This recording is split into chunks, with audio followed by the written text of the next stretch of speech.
Welcome back to the Entrepreneurial Edge. I'm Chris Bishop. Now, in the first half, we saw how an established restaurant works. How difficult is it to start up a restaurant? Well, we're here in Norwood in Johannesburg at the Thava Indian Restaurant, a restaurant that's just a few months old. Let's take a look. Thava Indian Restaurant opened its doors a little over 3 months ago. Aimed at satisfying the need for authentic South Indian cuisine, owner Matthew Abram believes it's Thava's unique dining offering that sets it apart from the rest.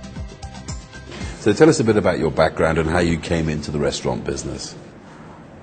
It's a long story, but let me put it as short as I can. I'm born in Kerala, which is in the southernmost part of India. Kerala is basically called the God's own country.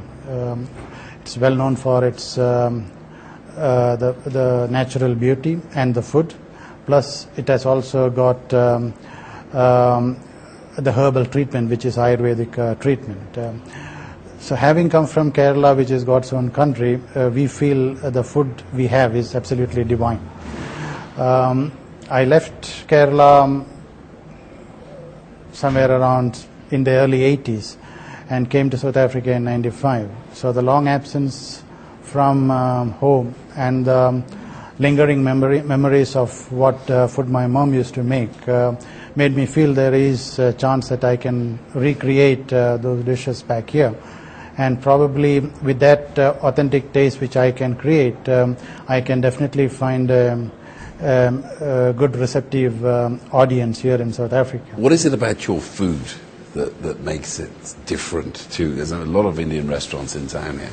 If you look in Kerala, we have basically got a Hindu way of cooking, we have got a Christian way of cooking, and we have got a Muslim way of cooking. So over the years, people have copied the recipes, and the food has evolved into a fusion of all these three different cultures.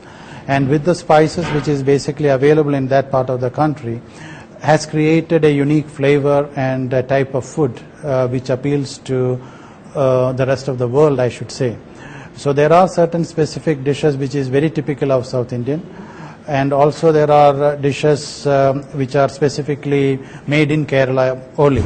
Okay, so that it's a blend of the fusion of those foods which we are trying to bring in, along with the spices we use back home, which will be very mild and acceptable to the people. Okay, we are trying to basically do dishes in the way it is being basically cooked back at home.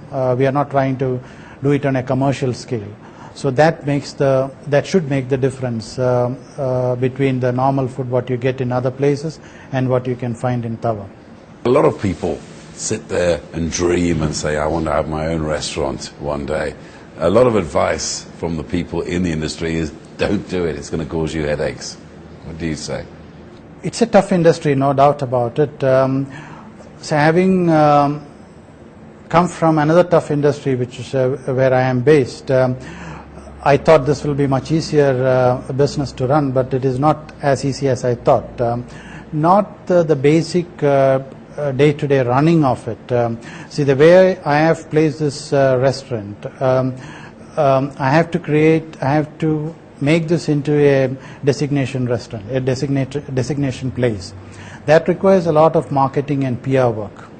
Okay, and I have to, unlike places which are based in a mall, where there are people and it is very easy to attract people, I have to attract people into my restaurant. I think that is what basically my challenge is, to bring people here, and I am sure once they taste my food, they will definitely come back. But I have to get that first crowd to move into this place and taste and see what I have basically got to offer. And once they experience that the taste and flavor of South India, they will definitely come back. In the first half of the show, we spoke to an experienced restaurateur, and he said the two best days in your restaurant is the night that you open and the night that you close it down and sell it to someone else. What would you say? Might be true, but I would say if you love, if you have got the passion for the business and if you love the business, you will never think of closing and selling. Yes, if it is beyond your capacity to manage and run, yes. Otherwise, it's a passion which keeps you going. And last but not least, what sort of mark do you want to leave on the restaurant business yourself? We have put a caption to say that when food is great, eating is a pleasure. I would like to say that I would like to hear people saying that the food is divine and eating was a pleasure at Thava.